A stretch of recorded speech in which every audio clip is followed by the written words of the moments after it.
आपला DSAचा first part आहे. या पार्टमध्ये आपण इंट्रोडक्शन टू DSA बघू. म्हणजे DSA नक्की कुठे-कुठे यूज करतात, DSA म्हणजे काय?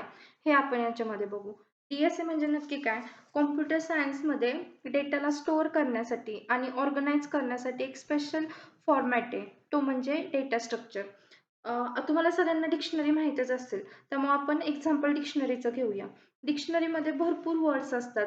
जर डिक्शनरीमध्ये वर्ड्स अल्फाबेटिकल ऑर्डर्समध्ये नसते, तर ते आपण शोधू शकलो असतो का? नसतो शोधू शकलो. त्या शब्दांना प्रॉपरली अल्फाबेटिकल अरेंज केलं आहे. त्यामुळे तुम्ही ते शोधू शकता. तसंच डेटा स्ट्रक्चरचं पण आहे. आपण डेटाची अशी रचना करायची, ज्यामध्ये ऑपरेशन एफिशियंटली परफॉर्म होईल. त्याच्यानंतर आपण डेटा स्ट्रक्चरचे किती 2 पार्टमध्ये डेटा स्ट्रक्चरला डिव्हाईड केलेले आहे. First one is linear data structure and second one is non linear data structure. Linear data structure म्हणजे नक्की काय? एलिमेंट्स असतात ते सिक्वेन्सने अरेंज सिक्वेन्समध्ये असतात. सिक्वेन्समध्ये म्हणजे नक्की काय?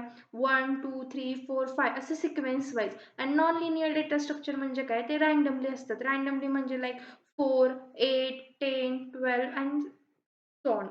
त्याच्यामध्ये लिनियर डेटा स्ट्रक्चरमध्ये 2 पार्ट्स येतात.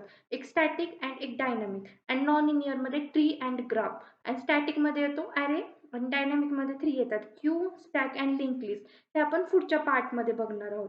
त्याच्यानंतर आपण त्याचे ऑपरेशन्स बघूया. ऑपरेशन्समध्ये पहिलं येतंय searching, then sorting, then insertion, then updation, then deletion and then traversal. Sorting म्हणजे काय? तुम्ही सगळे Flipkart, Amazon अशा ॲप यूज करता. मग ते Flipkart, Amazonमध्ये काय होतं, जेव्हा आपण फिल्टर लावतो, सपोज आपल्याला ह्या प्राईस म्हणजे प्राईस लावतो, लो टू हाय प्राईस किंवा आपल्याला ह्या ब्रँडचे हवेत, असं आपण फिल्टर्स लावतो.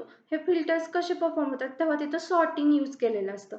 आता त्याच्यानंतर आपण सर्चिंग. सर्चिंग म्हणजे काय एक्झॅक्ट, की सपोज तुमच्या क्लासमध्ये 100 स्टुडंट्स आहेत. 100 स्टुडंट्स तुम्ही प्रत्येक स्टुडंट असं स्पेसिफिक चेक नाही ना करू शकत, की किती आपल्याला सपोज आर वरून नेम पाहिजे. आपण सर्च नाही करू शकत, की ए पासून आर पर्यंत. आणि अशा आपल्याला ॲप्लिकेशन बनवायचं म्हणल्यावर बिग अमाउंट ऑफ डेटा असतो. तो सर्चिंग हे आपण तिथे यूज करू शकतो.